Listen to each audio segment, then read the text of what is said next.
Hello and welcome to this edition of News Today. Without delay, let's have a look at the headlines first. The United States President signs Take It Down Act into law. A major breakthrough achieved by Indian scientists in sodium-ion battery. Women entrepreneurs can boost global GDP by $5 trillion according to a report. Brazilian defense supply chains vital to achieve the goal of Viksit Bharat 2047, says NITI Aayog paper. Government e-marketplace portal celebrates 8th Incorporation Day. Let's break down an important development from the United States that's making headlines across the globe. The president has officially signed the Take It Down Act into law, a significant step aimed at combating the non-consensual sharing of intimate images, including AI-generated deepfakes. Under this new law, platforms are now legally required to remove such content within 48 hours. What's more, it empowers victims of explicit deepfakes to take legal action against those who create them. But before we get into the legal implications, let's first understand what deepfakes really are. The term deepfake is a blend of deep learning and fake, referring to synthetic media, be it videos, audio, or images, created using deep learning algorithms. These technologies manipulate a person's face, voice, or actions, making it appear startlingly real. At the core of it lies deep learning, a subset of machine learning that uses multi-layered neural networks to simulate the decision-making processes of the human brain. Now, while the technology may be fascinating, the threats posed by deepfakes are extremely concerning. For instance, they can be used to impersonate company executives, misleading businesses into transferring large sums of money. They have also been used to create fake videos of political leaders designed to spread misinformation. A notable example comes from Gabon, where a deepfake video of the president once sparked fears of a potential coup. Beyond individual cases, the widespread use of deepfakes has a broader impact. It erodes public trust in media and fuels skepticism around the authenticity of even genuine video content, weakening confidence in digital information altogether. So, how do you spot a deepfake? Experts suggest watching out for facial inconsistencies, such as unnatural blinking or lighting mismatches. Since deepfakes often fail to replicate micro movements convincingly, there may also be awkward or jerky head turns, along with visual distortions like blurring, especially during fast movements. To tackle these dangers, countries including India have been stepping up their response. Under the Information Technology Act 2000, several legal provisions address the misuse of deepfake technology. Section 66E penalizes the capture or transmission of images that invade privacy. Section 66D targets impersonation and cheating via digital means, while Sections 67, 67A, and 67B deal specifically with the circulation of obscene or sexually explicit deepfake content. Alongside these laws, regulatory measures are also being implemented. A dedicated online platform will soon assist victims in filing FIRs related to deepfake crimes. In terms of platform accountability, social media companies are advised under Section 66D to promptly remove deepfakes.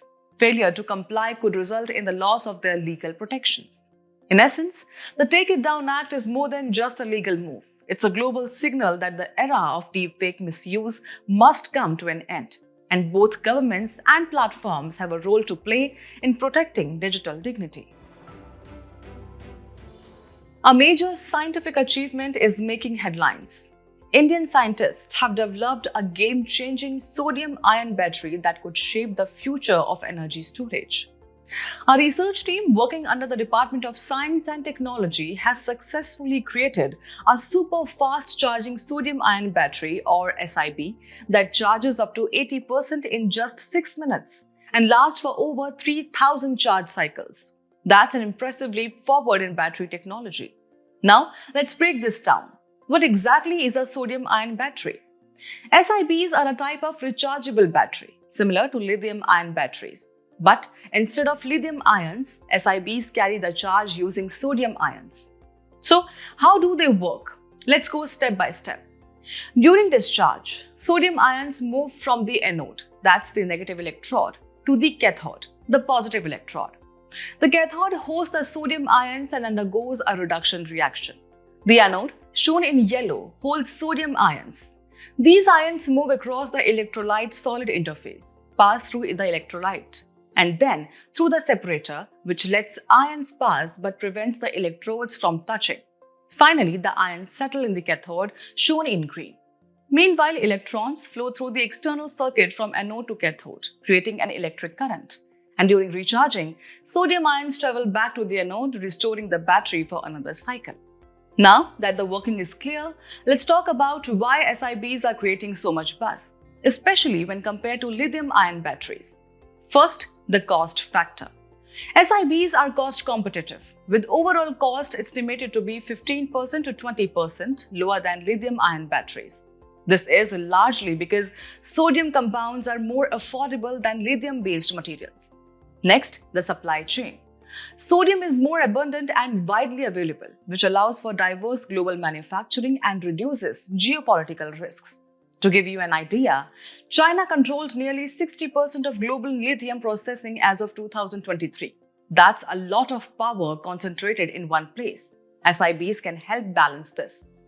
On the technology side, SIBs offer a better range of operational temperatures, making them suitable for areas with larger temperature fluctuations. And perhaps most importantly, safety. SIBs can be transported at zero voltage, meaning they are fully discharged. This minimizes fire risks and reduces the need for expensive safety infrastructure, which is often necessary with lithium batteries. So, to sum it up, Indian scientists have developed a low-cost, fast-charging, safe and scalable battery technology that could soon become a strong alternative to lithium-based batteries. A new report by the Cherry Blair Foundation for Women reveals a powerful economic potential. If women entrepreneurs were able to participate equally to men, global GDP could be boosted by as much as $5 trillion, equivalent to the size of Japan's economy. The report underscores that women entrepreneurs are vital drivers of economic growth and poverty reduction, particularly in low and middle income countries. However, despite their significant ownership in businesses, 50% in Latin America and 44% in East Asia, women continue to face systemic barriers that hinder their entrepreneurial success. One of the major issues is limited access to finance. High borrowing costs, strict collateral requirements, and low financial literacy are keeping women from acquiring the capital needed to grow their ventures. This challenge is closely followed by registration barriers, where complex bureaucratic procedures and high cost often prevent women from formally registering their businesses. The situation is further compounded by the persistent digital gap. Although 92% of women entrepreneurs in these regions own a personal smartphone, 45% still lack regular internet access. This is primarily due to high data charges and unreliable connectivity, which significantly restrict their ability to expand online. Online safety poses another major concern. The report finds that 57% of surveyed women entrepreneurs have faced some form of online harassment, an alarming statistic that discourages many from using digital platforms for businesses. This also reflects in their limited engagement with e-commerce. Many women are still hesitant to use these platforms due to high service costs, distrust around online payments, and the complexity involved in onboarding processes. Adding to these challenges are mobility restrictions. In several areas, women require accompaniment to travel, need special arrangements, and are often subject to time limitations, all due to prevailing safety concerns. These factors collectively hinder their business reach and operational freedom. To counter these barriers, the report outlines a comprehensive set of recommendations. It calls for expanding affordable internet access along with digital literacy and AI training to bridge the gender-digital divide. It also emphasizes the need to streamline business registration processes and eliminate bureaucratic roadblocks that deter women from entering the formal economy. Furthermore, it highlights the importance of strengthening laws against gender-based violence, complemented by more robust reporting systems to ensure legal protection. On the financial front, the report suggests enhancing mobile money infrastructure and digital payment solutions, making financial systems more accessible to women. And when it comes to online safety, It recommends the use of both human and AI moderation tools to combat harassment and make digital spaces safer for women entrepreneurs. Together, these actions form a strong foundation for gender equality in entrepreneurship, unlocking both economic growth and a more inclusive global future. Let's now turn to a key development that could shape the future of India's defense sector. A recent paper released by NITI highlights that resilient defense supply chains are crucial to achieving the ambitious vision of Viksit Bharat by 2047. With increasing geopolitical tensions, global supply chain crisis, and growing cybersecurity threats, the vulnerabilities in our defense logistics have become impossible to ignore. The paper suggests reforms to mitigate vulnerabilities in the defense supply chain and achieve indigenous defense production targets of 3 lakh crore rupees by 2029. Now, let's take a quick look at where India currently stands in terms of defense production.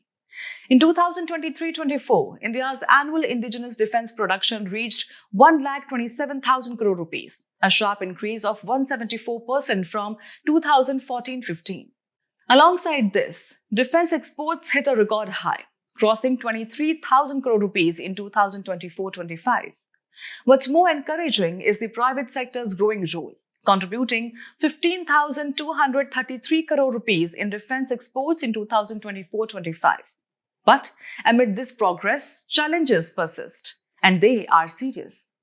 The paper outlines some key strategic challenges and vulnerabilities in our defense supply chains. First, there's the issue of import dependence and geopolitical risks. Since many of our critical defense components come from foreign suppliers, any geopolitical tension or trade embargo can cause significant disruptions. Then come cybersecurity threats. The risk of cyber espionage and data breaches continues to grow, and such intrusions could seriously compromise sensitive military information. Add to that the challenge of modernization, where the rapid pace of technological change leads to frequent obsolescences, reducing operational efficiency. And we can't ignore the other bottlenecks: inefficient procurement and inventory policies, budget constraints, environmental hurdles, and the lack of skilled human capital. All of these issues must be addressed urgently if we are to build a secure and self-reliant defense sector. To tackle these vulnerabilities, the paper lays out a series of policy recommendations. Among them is the need to promote public-private partnerships, especially in areas like repairs, maintenance, and research and development. It also proposes the government-owned corporate-operated or GOCO model, which would allow private companies to utilize defense land for industrial purposes. Additionally, the report stresses the importance of incentivizing MSMEs, streamlining procurement, and cutting down regulatory delays. Cybersecurity, as expected, remains a major focus. The paper calls for the creation of blockchain-based security frameworks, cybersecurity audits, smart contracts in procurement, and centralized platforms for real-time threat intelligence. Steps that could significantly enhance the integrity of defense supply chains.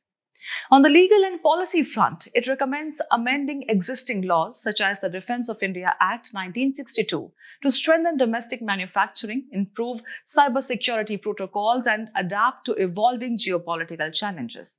Finally, the paper underlines the need for stronger international defense cooperation, whether through technology transfers, strategic alliances with countries like the US, Russia, and Israel, or through diversifying suppliers to reduce risk.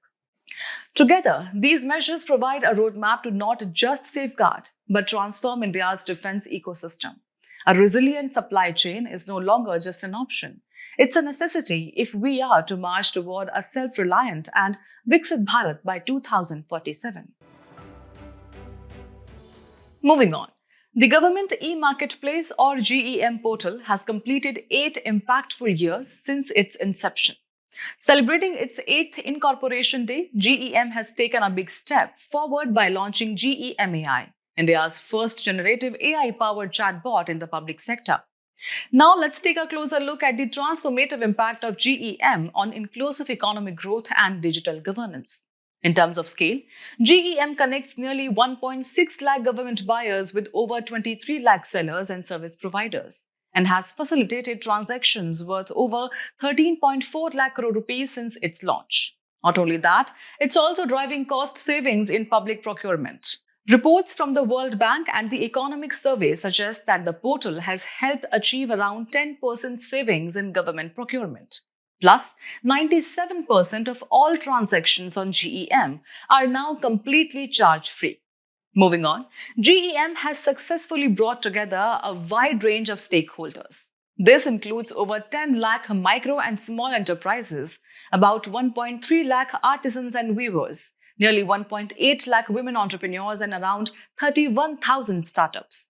To boost inclusive procurement, GEM has also introduced dedicated storefronts. Platforms like Startup Runway and Womania have significantly enhanced visibility and participation for startups, MSCs, and women-led businesses.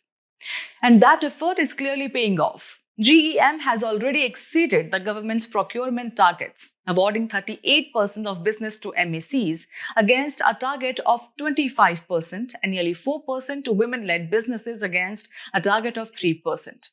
It's also helping empower marginalized entrepreneurs. GEM is actively working with the MSME ecosystem to promote participation of scheduled caste and scheduled tribe MSMEs in the public procurement.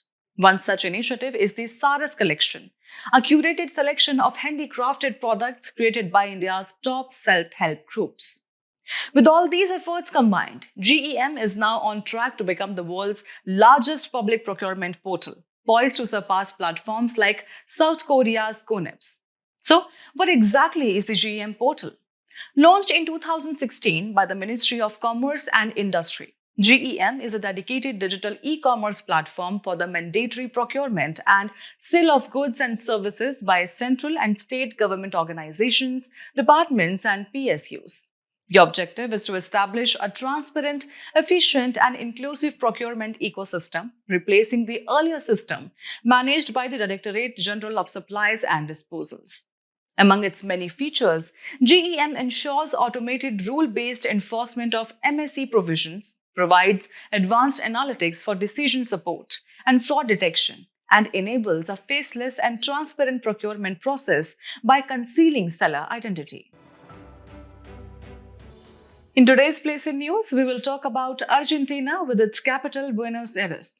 One of its most iconic landmarks is the Perito Moreno Glacier, often referred to as the White Giant.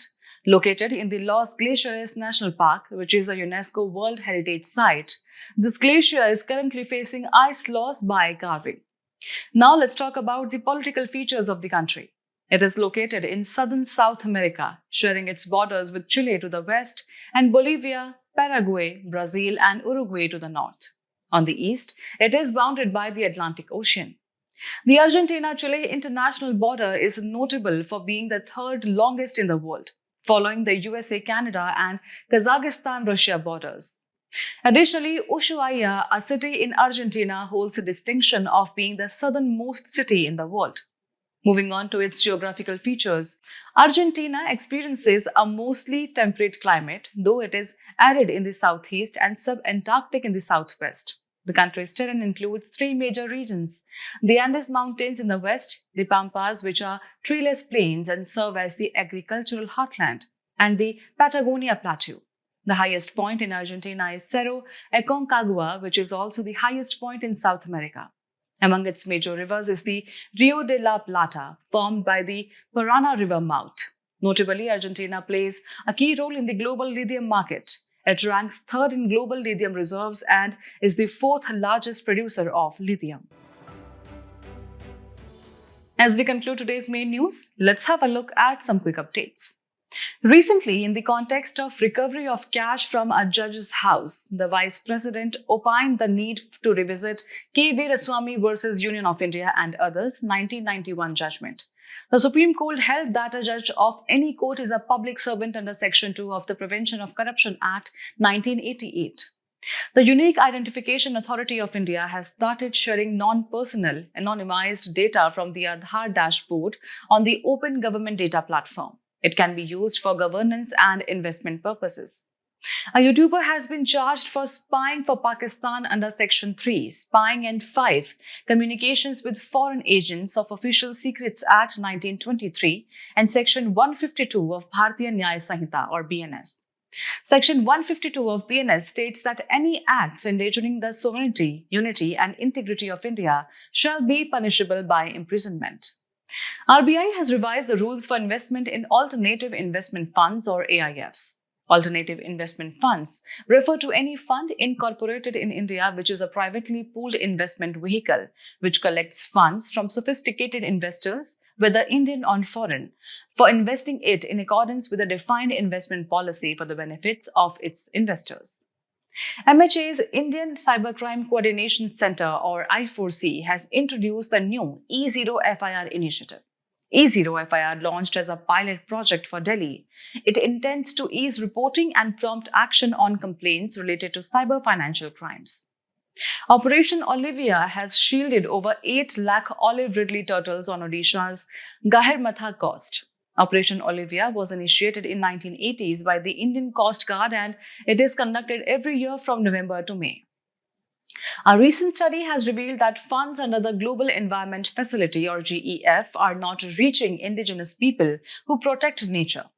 GEF is a major international financial mechanism established in 1992 during the Rio Earth Summit to help developing countries address complex challenges and work towards meeting international environmental goals. A new butterfly species, Ithwalia malekana, has been found for the first time in India in the state of Arunachal Pradesh. Ithwalia malekana is found in the Indo-Australian region, primarily in Southeast Asia, with records from northern Thailand, the Malay Peninsula, and the Sunda Islands. Before we sign off, let's challenge your understanding in today's installment of Test Your Learning.